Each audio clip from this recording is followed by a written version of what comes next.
أنا كشر لا أيامه لا أقبل الدعاء دعاء أن الله أقبله كذلك أن الله صوبيه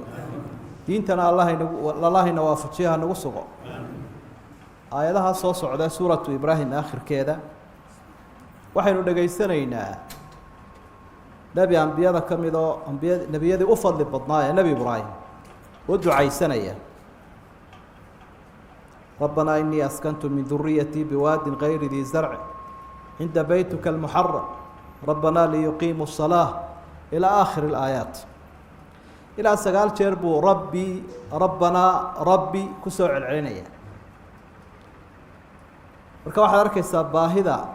aynu qabno ducada kol haday anbiyadii ulul azmiga ahaa ee u fadliga badnaa sida u ducaysanayaan marka ugu horeyn ducada xukunkeedu waa waajib waxay ka mid tahay waxyaabaha waajibka ah ee nasaaran waa ilaahay baa ina amro yiri udcuuni astajib lakum amar buu bixiyo ibaryabu ana waxaan ballan ku qaaday inaan idin aqbalo ducadu xikmad bay leedahay xikmadda ku jirtaa waxa weeye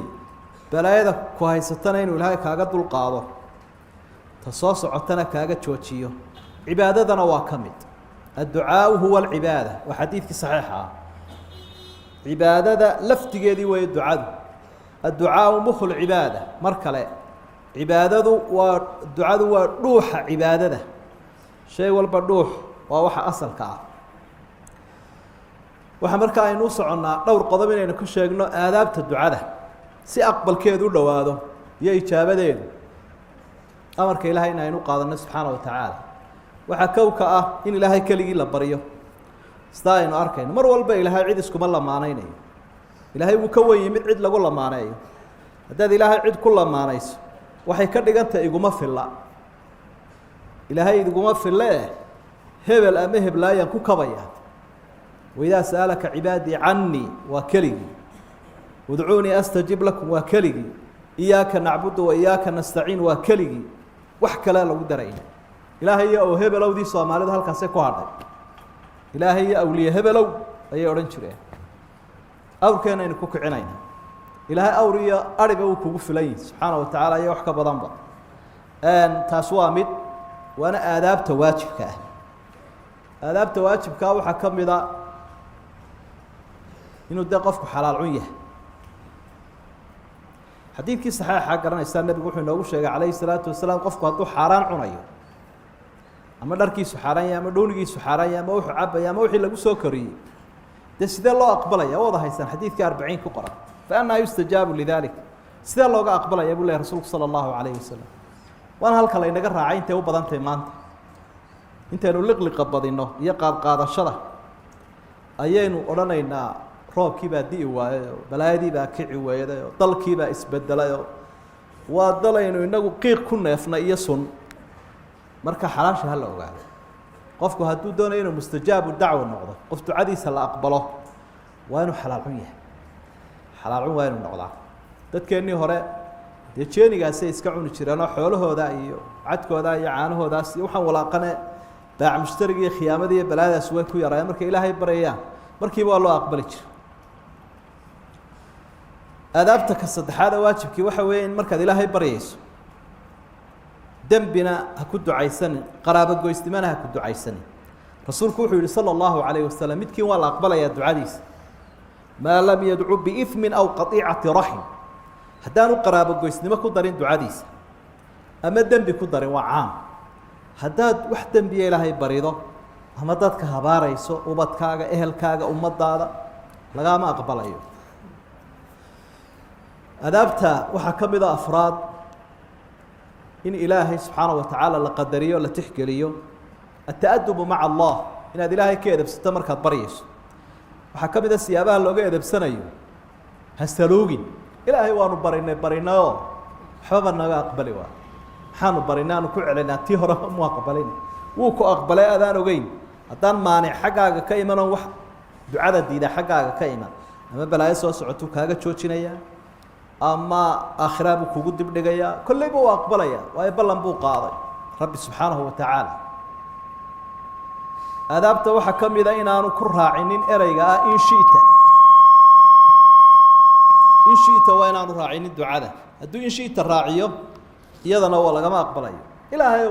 allahuma taqabal ducaai in shiita waa xadiidka rasuulka sida ku sugan sala allahu calayh wasalam ilaahu ducadayda aqbal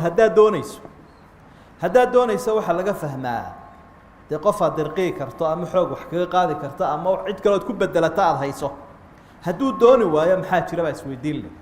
hadduu dooni waayo meel kaloo tagta ma haysataa meel kale ma haysid haddaba ilaahaaga ha isku taagin hana isku dhararinine mar walba ku celceliyun ducada badi waa adaabtii bay ka mid tahay ilaahay aad ka edabsanaysa subxaana wa tacaala adaabta waxaa ka mid a cadamu rafci sawt inaanad qaylqaylinin dad baa salliga la qaylinayo ducada la qaylinayo magaaladoo dhan gaadhsiinaya waxay u baahan yihin khushuuc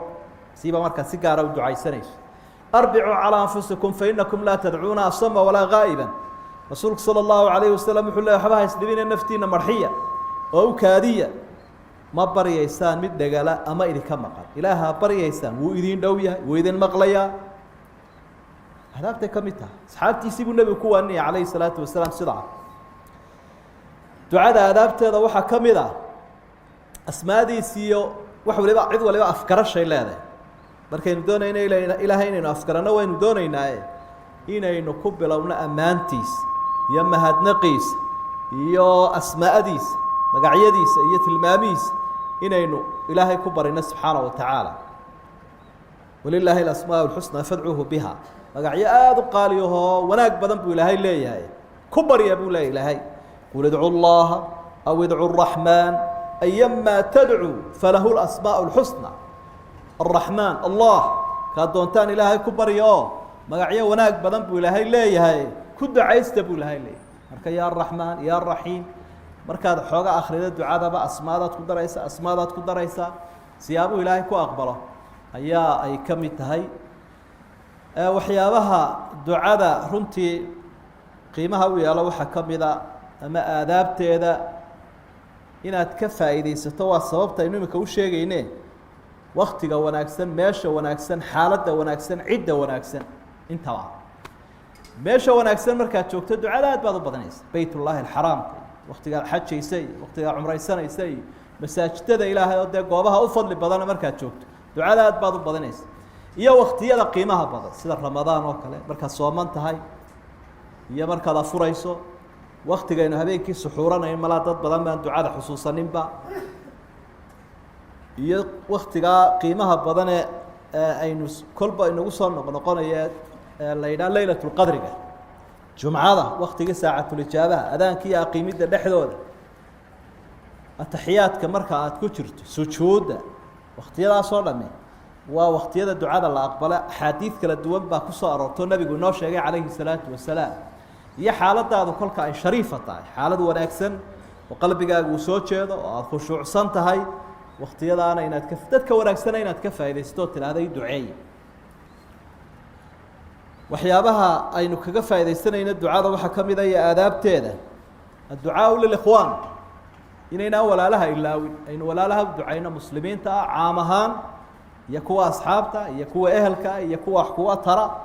ee markaa wax kuu kordhiya ama wax kuu siyaadiya ama anfacooda uu badanya in iyagana loo duceeyo rasuulku salى الlahu عalayه wasalam waxa uu xusaya xadiidkii saxiixu muslim ku sugnaa qofku markuu walaalkii u duceeyo ka maqan bidahri اlgeyb malag baa ag jooga oo wuxuu idhahdaa aamiin walaka bimil allaha kaa aqbala ducada adiguna intaa aada ugu ducaysay in la eg ayaad leedahay markaa malagii saasuu kuu sheegaya malaggaa shaqadiisu waxa weeye markaad dadka u ducayso inuu isaguna adiga kuu duceeyey malaa'igtana ilaahay ducadooda wuu aqbalaa taana dee wax kharashah iyo wax lacagah iyo wax hawlaho inaga baxayaa ma jireen ducadii un waa inaad caam ka dhigtaa ilaahay wuxuu ku ammaanay mu'miniinta marka had iyo jeer ay ducaynayaan waxay leeyihin rabbana kfir lana waliikhwaanina aladiina sabaquuna biliimaan walaa tajcal fii quluubina gila liladiina aamanuu rabbana inaka ra'uufu raxiim ambiyaduna saasun bay ahaayeen oo nebi waliba markuu ducaysanayo keligiima ducaysanaya mu'miniintuu ducaynaya rabbi kfir lii waliwaalidaya walilmu'miniin marka aadaabta ilaa toddobada haddii aynu ku dadaalo waxaad inta kalena waa caamo way soo hoosgelaysaaye ducada insha allahu tacaala aqbalkeeda iyo ijaabadeedu wuu dhowaanayaa cibaadooyinkii baanay ka mid tahay markaa kolkaynu xoogaa joogna waa inaad ducaysato ilaahayna isagaa ina baray luqadahoo dhan luqad walba isagaa ina baray oo inoo abuuray marka luqadda aad biyo gacmahaagaa laga dhargaabaa la yidhi luqadda aad u sugayso haddaad af carabiga garan kari weydo walaad af soomaaligaad ku ducaysanaysaa wixii kuu daran ayuunbaad kolba ku dadaalaysaa inaad ilaahay barida inuu kaa dulqaado subxaanahu watacaala ducadana dee kolka aad eegto nusuusta ilaahay wuu aqbalaa kolka aad eegto tijaabooyinka la sameeyeyna haddaad taariikhdaada dib u celiso intaasoo jeeroo ducadaada la aqbalay